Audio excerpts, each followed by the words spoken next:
Hi, Arvid here, and I just wanted to let you know that I have added a new feature that allows you to text me free of charge. It's in the notes below and says send us a text. So feel free to message me your thoughts, questions about the episode, or suggestions for topics or guests. I would love to hear from you. In addition, I also now have a Substack, which you can find in the show notes, where you can find all the clean transcripts of the episodes. With that said, enjoy the episode.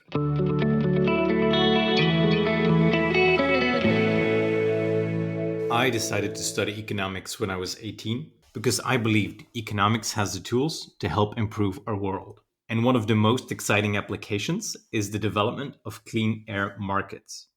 Because these markets give citizens less polluted air while making sure firms stay as competitive as possible and just keep providing jobs. Now, we know these markets have worked extremely well in the European Union and the United States, but there have been questions of whether these markets work in emerging economies. But as we will discuss today, the answer is a resounding yes. And with my amazing guest, Kaushik Deb, we will discuss the world's first particulate pollution market, which was created in India in Surat. And we will see that it created healthier air at lower abatement costs for firms. And even better, that other cities and provinces in India are starting to adopt the power of clean air markets. As a warning, I get very enthusiastic during parts of this interview, but that is because I find these developments so inspiring, and I'm sure my 18-year-old self would agree with that. With that said, let's dive in. Kaushik Deb is the executive director of EPIC India at the University of Chicago. He is an applied economist with more than 25 years of experience. He has advised governments and companies on energy policy, markets, and technology. And before EPIC, he led the India program at Columbia University's Center on Global Energy Policy and held leadership roles at BP, IDFC, TERI, and the King Abdullah Petroleum Studies and Research Center. He holds a doctorate from the ETH Zurich and a master's in economics from the Delhi School of Economics. So, Kaushik, welcome to the podcast. Thank you so very much for having me. I'm looking forward to this conversation. Me too, because I'm very excited about today's conversation because we are discussing what I think might be one of the most important and revolutionary developments in environmental economics recently, and that is the development of the clean air markets in India regarding air pollution. So both already what has happened in the past and what's coming in the future. So I'm very excited to discuss that today. And to start off, I should mention for the listeners that I already did an episode with Dr. Krista Hasenkopf where we discussed air pollution, but more from a global level. And we saw how air pollution is the number one global threat to human health. But air pollution in India can be especially bad. So could you maybe, to start off, talk about how severe air pollution is in India and what the impacts are on health? This is really kind of front and center in terms of what India as a country is dealing with in terms of its growth and development. India aspires to be a developed country in the next 3 decades. That involves a very significant increase in industrial activity, but that increase in industrial activity also has consequent imports on increasing fossil fuel consumption and energy consumption in general. How to kind of deal with that as well as environmental sustainability is really India's central challenge today. According to the 2024 World Air Quality Report, 74 of the world's 100 most polluted cities and towns are in India. That's a really sizable number. And over 65% of them are located in the Indo-Gangetic Plain, which is this area of about 2,000 kilometers between Punjab and West Bengal in India. So a really important piece, a geographical piece to kind of deal with. And our work that Krista leads at the University of Chicago has kind of led to some very, very dramatic results. I mean, Krista did point out that air quality is the most important case or the most important reason why mortality in our world is so high. In India, on an average, we are losing about 3.5 years of our lives every year because of air quality. The city of Delhi, where I work, This costs me nearly 8 years of my life. Now, 8 years of my life is a pretty chunky piece. You would agree with that. 8 years is a lot to lose, unfortunately. And this is something that we kind of need to solve for urgently and immediately, because our growth aspirations are also very urgent and immediate. Yeah. So to tackle that, economists often prefer market-based approaches. Why do economists prefer those over, say, command and control regulations? Let's take a step back, right? I mean, let's not think about this just from an economist's point of view, but let's think of this as a societal problem. Now, if there is a problem, what would ordinarily happen is that you would expect government or policymakers to kind of have to respond to that problem. Well, anything that might be, air quality is one in this case, health might be another one. And the classic response to any of these issues, any of these problems, is shut it down. Yeah. So if there is war in Ukraine, shut it down. If there is air quality problems in Delhi, shut down the activity that's causing air problem. But if you did think through that, what an economist's terms, what that means is that the price of that particular activity or that particular pollutant or that particular externality is infinity. Exactly. And that's not the case, right? We have, in some sense, an optimal level of economic activity that delivers an optimal level of prosperity and externality that we need to get to. And that's where the use of market based instruments, pricing, markets, taxes, are relevant.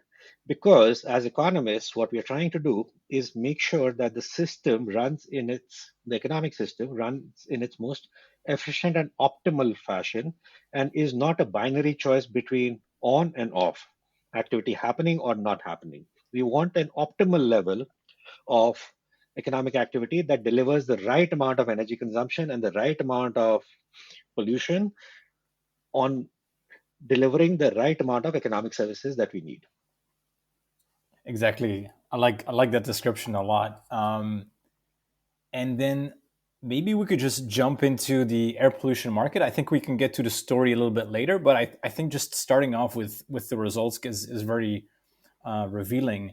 So there was this air pollution market, that the market for particulate pollution, which was the first one worldwide in Surat. Yes. Could you maybe talk about what the results were there?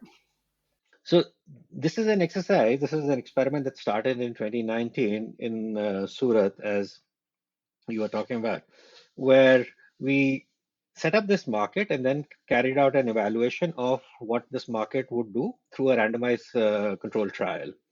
Economists of my type, we kind of come to the real world from school knowing that economics solves all the problems, and then realize that that's not quite the case. The real world is a very special case, and everything needs to be designed and delivered in a particular manner so that it can actually be implemented. That's where this entire exercise came into being.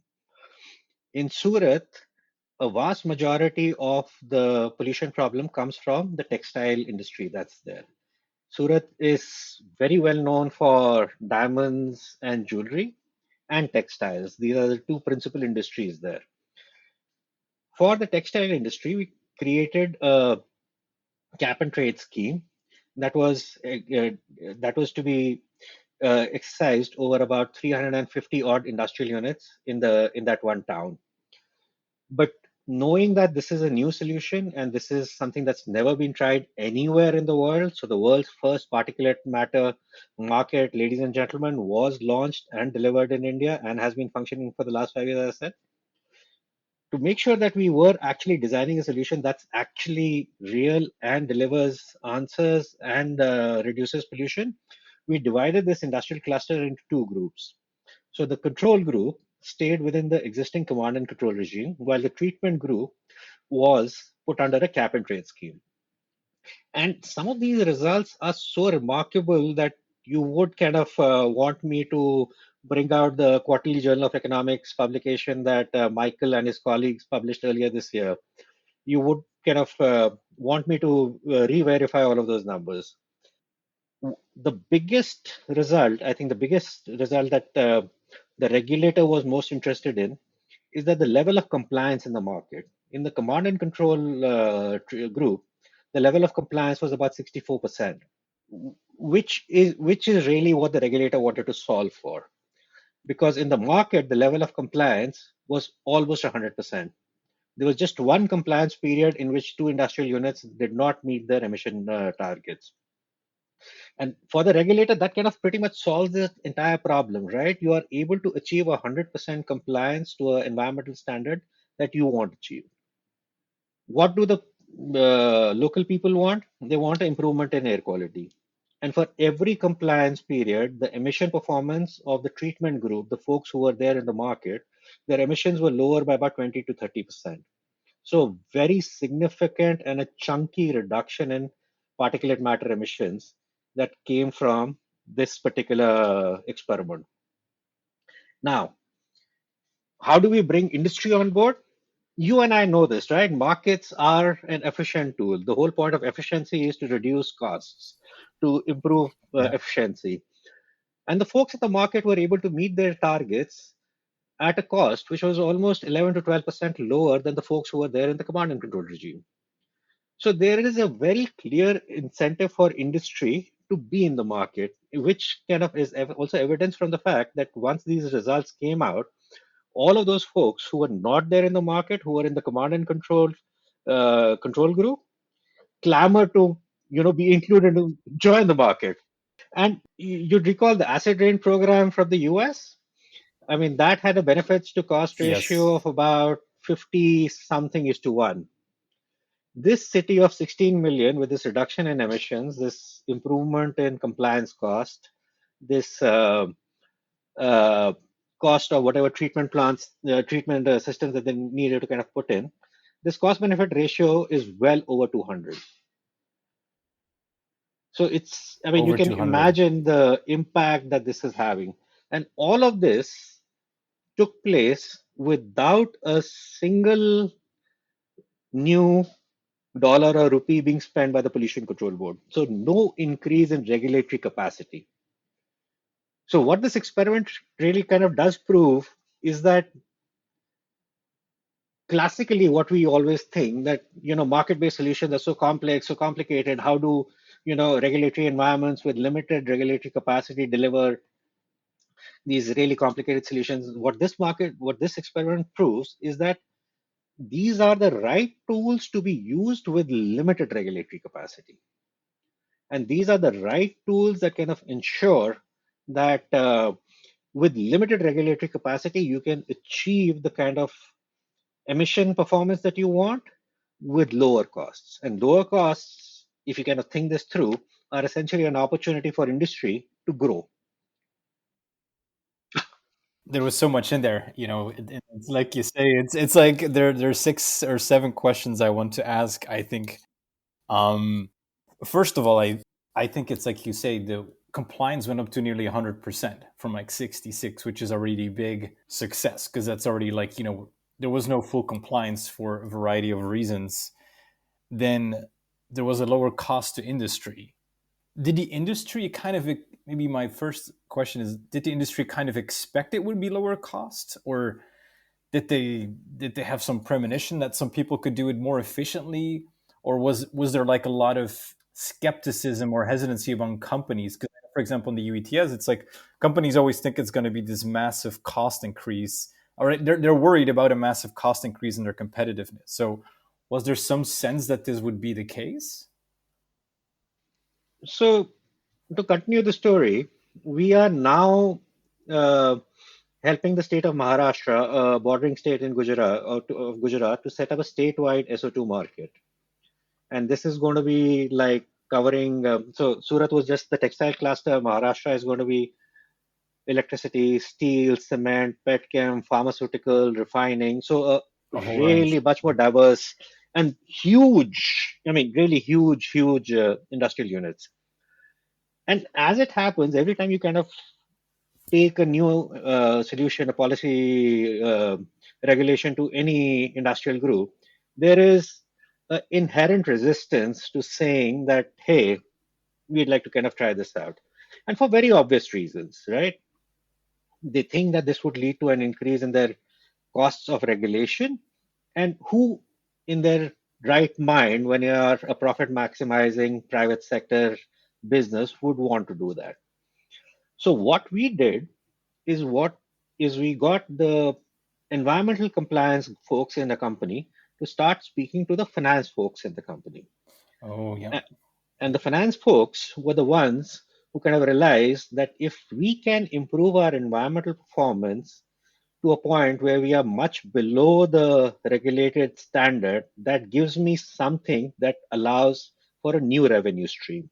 I can now monetize my improved environmental performance. So this is literally the textbook case of being able to monetize an externality. So it's not an external cost anymore, or it's not an external benefit anymore. It's actually internalized in the profit and loss accounts of the company.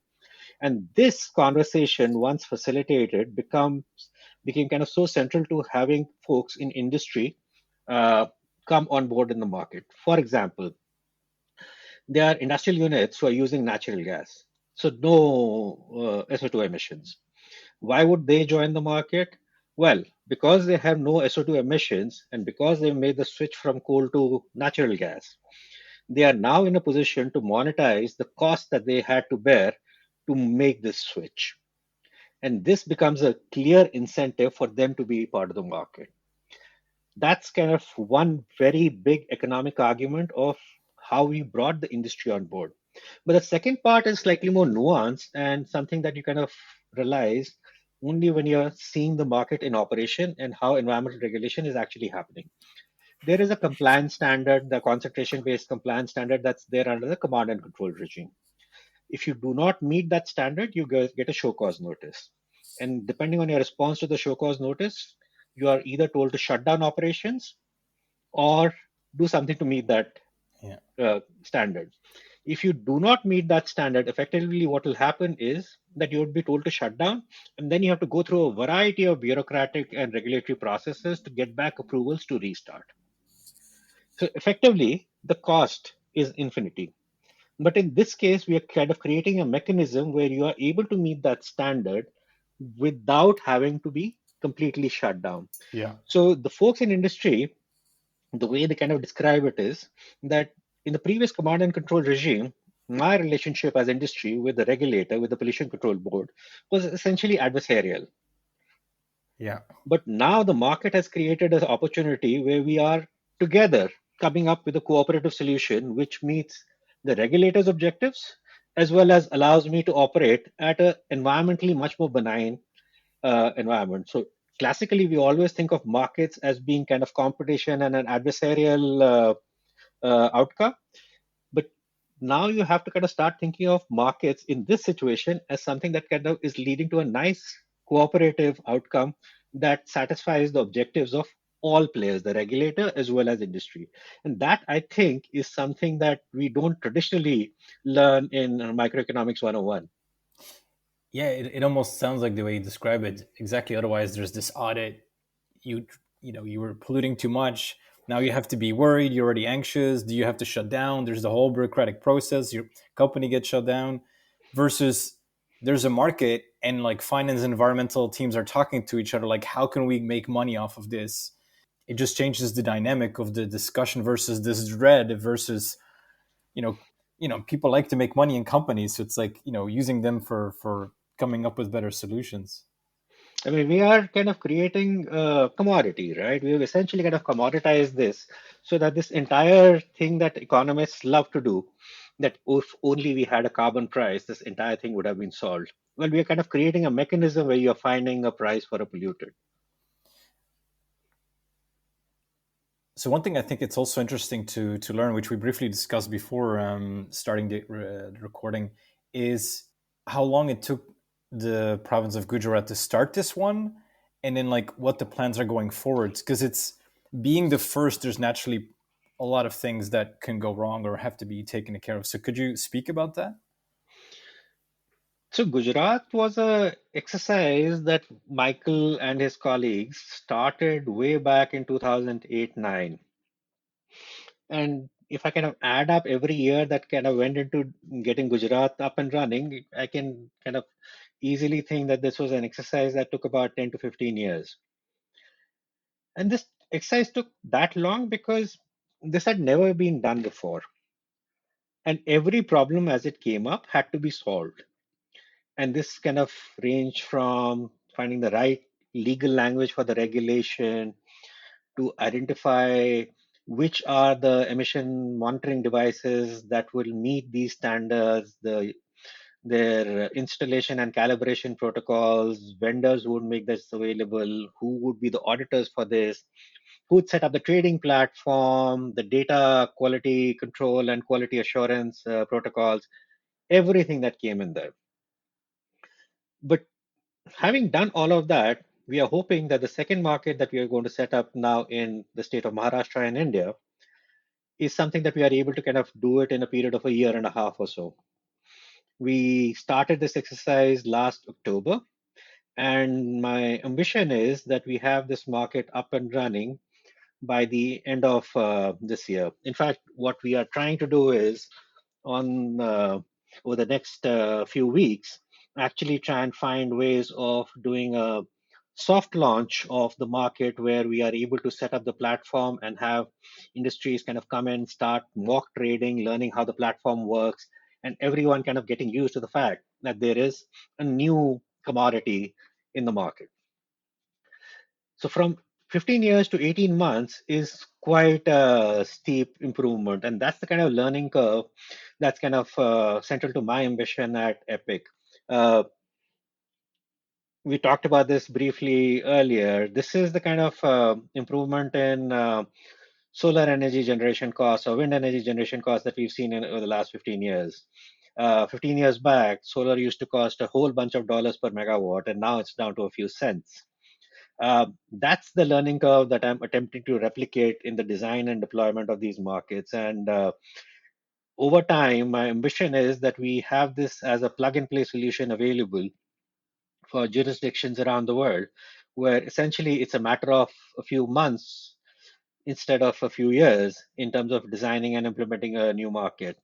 Uh, we are in the process of launching this as a formal initiative, joint initiative of JPAL and EPIC during the New York Climate Week, and we've christened this as the Emissions Market Accelerator.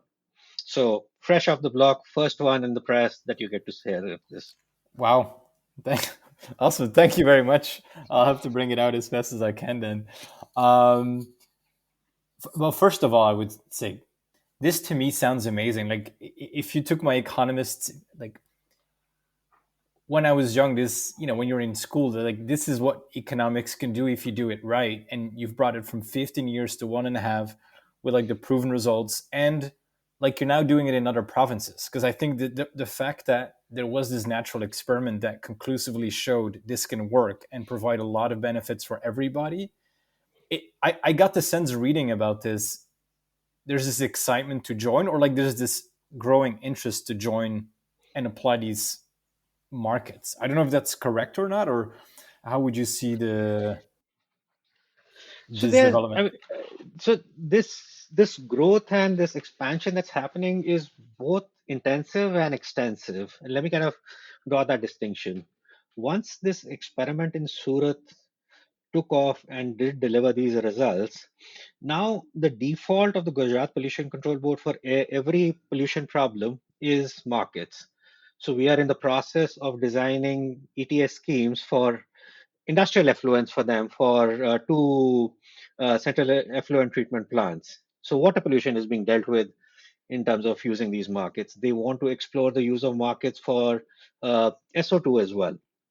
And we have a memorandum of understanding with them to think and start developing a carbon market for that state as well. So there is a lot of um, diffusion of the idea that markets can solve environmental problems across the board within that one state.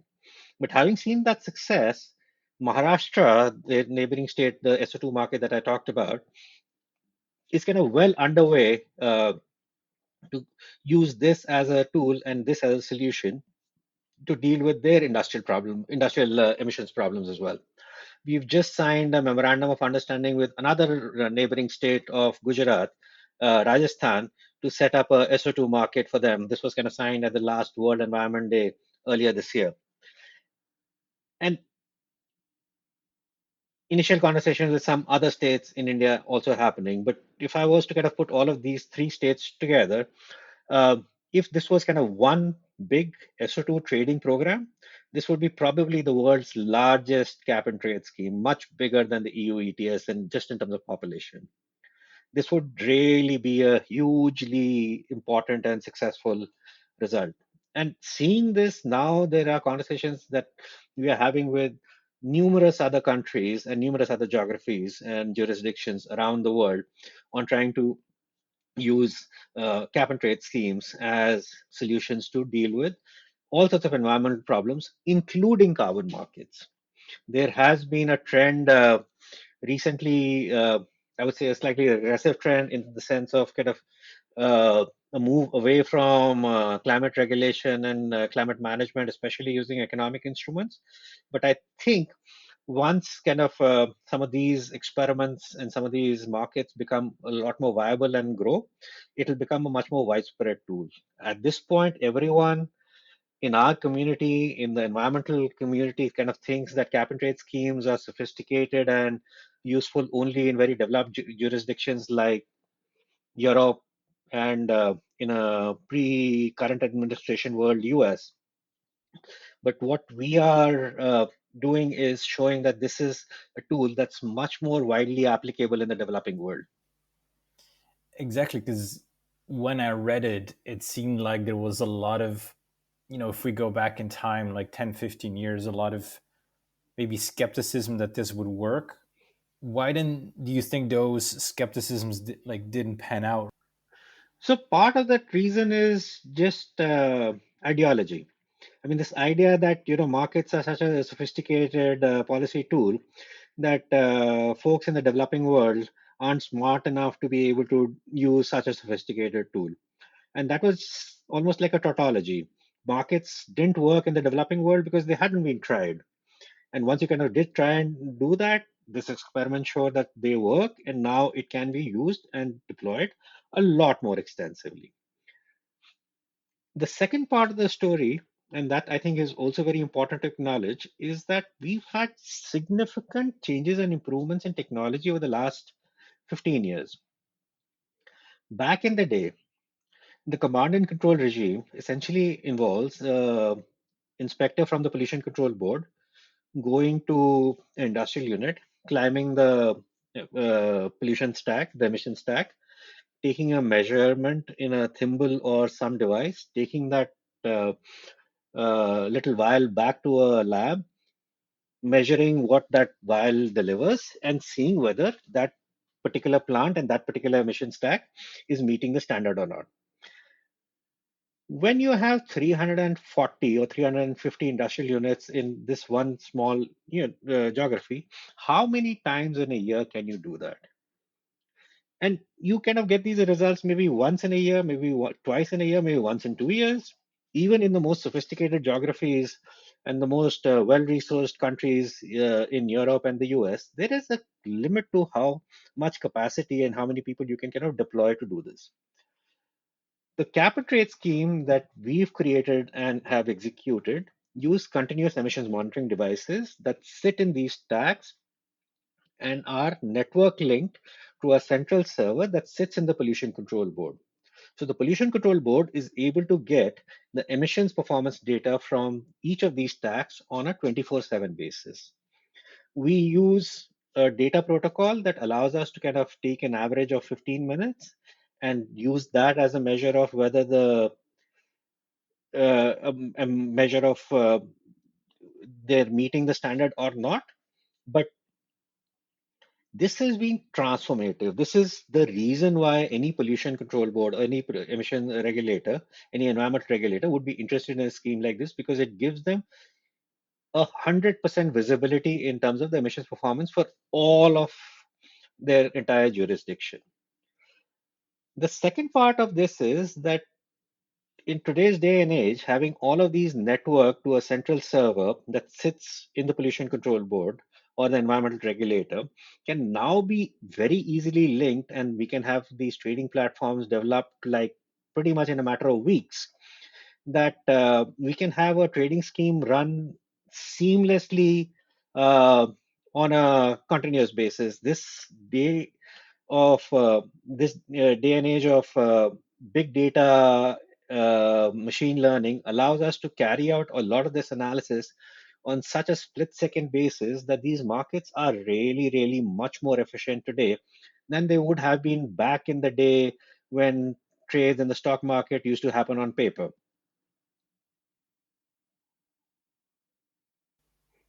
On a personal level, I admire Gujarat because I feel like they've been the main driver of this that has allowed this natural experiment to take place. And then once other people see the success, then they get along. So if I had an award, I would give it to Gujarat. So it's like for the work they've done with the environmental, with the clean air market. So is there something specific that triggered their openness or willingness to experiment with this natural market, or like led to collaboration? So just like, why is the genesis in Gujarat to some extent of these markets? So a large part of that has to do with coincidence. The fact that there were existing relationships that Michael and his colleagues were able to leverage and use those as the basis of starting this discussion in Gujarat. I think there were conversations that are happening and were happening even then with a number of other states. And Gujarat's first mover advantage simply was that they were much more cognizant and wanted to get this pollution problem under control as soon as possible. And when they heard that we could give them data on a 24/7 basis that they would own, that they would generate, and they would be able to use to whatever objective that they wanted to, they were, I think, the ones that first kind of jumped on the bandwagon. Having kind of said that, I think this has kind of now made such a compelling case that many, many other states and other jurisdictions outside of India are keen and very, very conscious of using a policy tool such as this, which is why all of these expansion conversations that we are kind of having elsewhere in the country and the rest of the world. But I think what's very, very important, and that's kind of central to my mission at Epic, is we don't I don't want this to be something that depends on individual relationships or ad hoc conversations, or that someone reads about this in a newspaper or listens to your podcast and finds that this is a policy solution that they would want to explore and gets in touch, and we kind of try and see whether this works.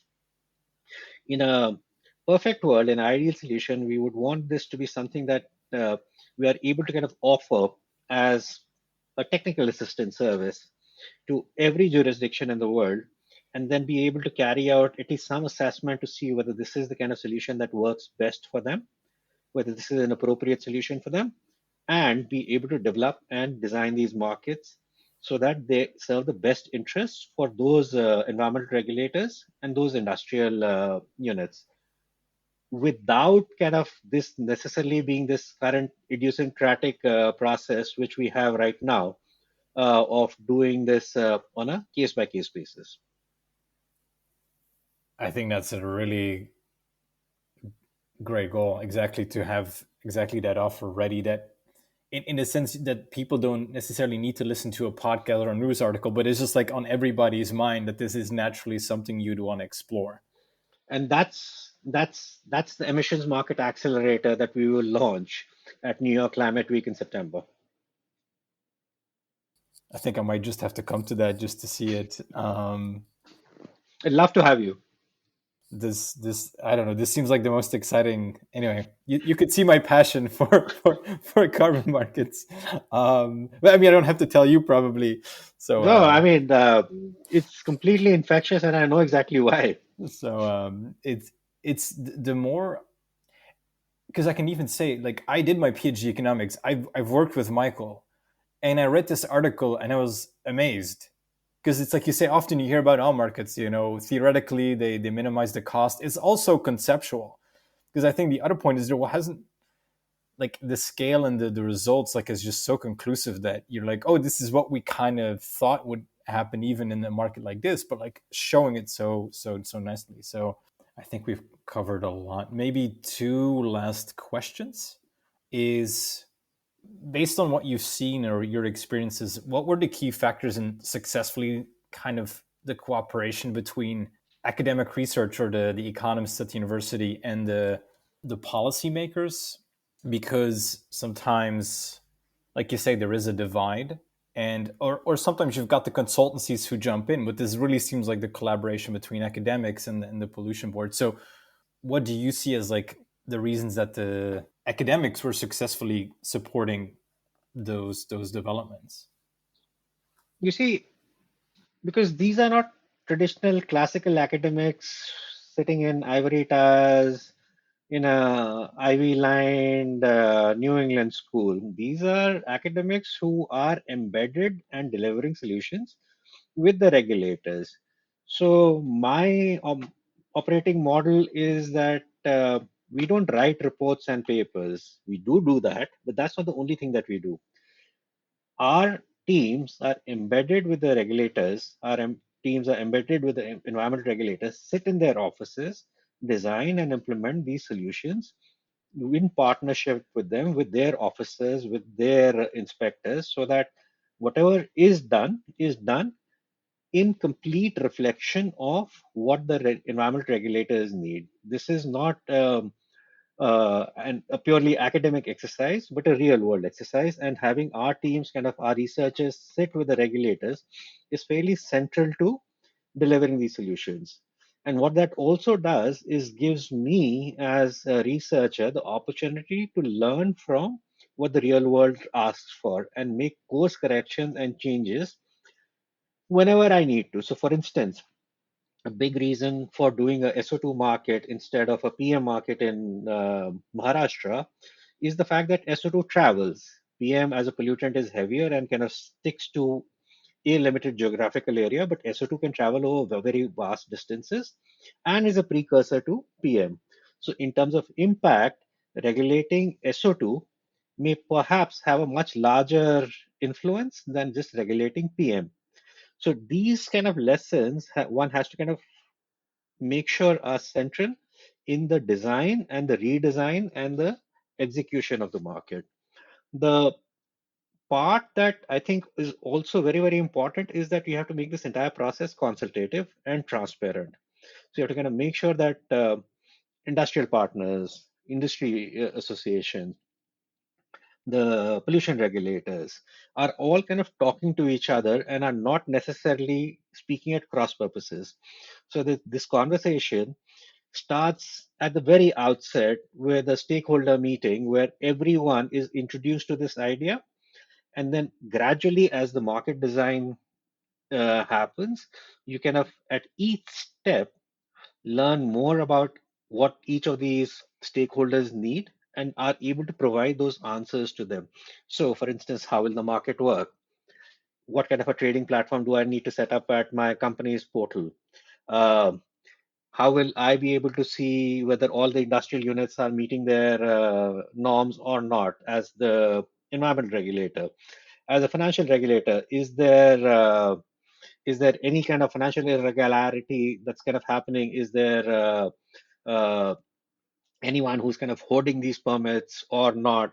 So all of these stakeholders have to kind of be able to have full visibility and transparency in the way the market operates, and you have to kind of do this at every step of the market design and execution. Okay, thanks for that. And maybe then, as a final question, is there any topic you still would like to discuss that we haven't touched, or is there a question you wish I'd had asked you, or that that's something you're like, this is still worthwhile mentioning? I think the most important part is, in terms of developing and executing something like this, is that you kind of walk into the room recognizing that you have to think this through and see whether this is an appropriate solution. So, markets are an excellent solution for a certain type of emissions profile, for a certain type of industrial profile.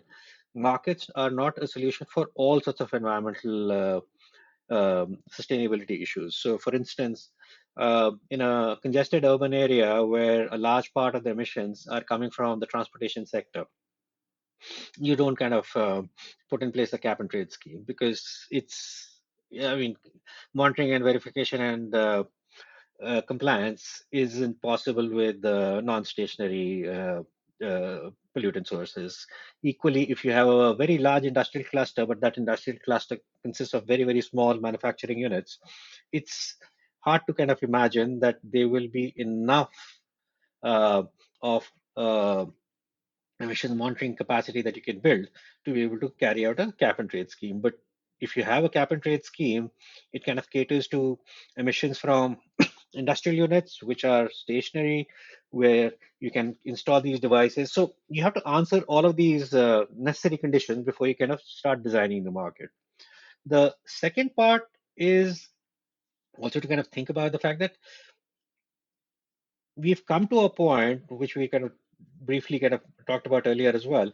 We've kind of come to a point where we recognize that all of these so-called sophisticated regulatory mechanisms that work in the developed world are now viable and available to the developing world based on a global south experience that can now be replicated in other global south geographies. It's not something that necessarily requires a translation between the OECD and the non-OECD or the developed or the developing world, and is kind of based on experiences from limited regulatory capacity, and that I think is central to how we should kind of think about markets going forward.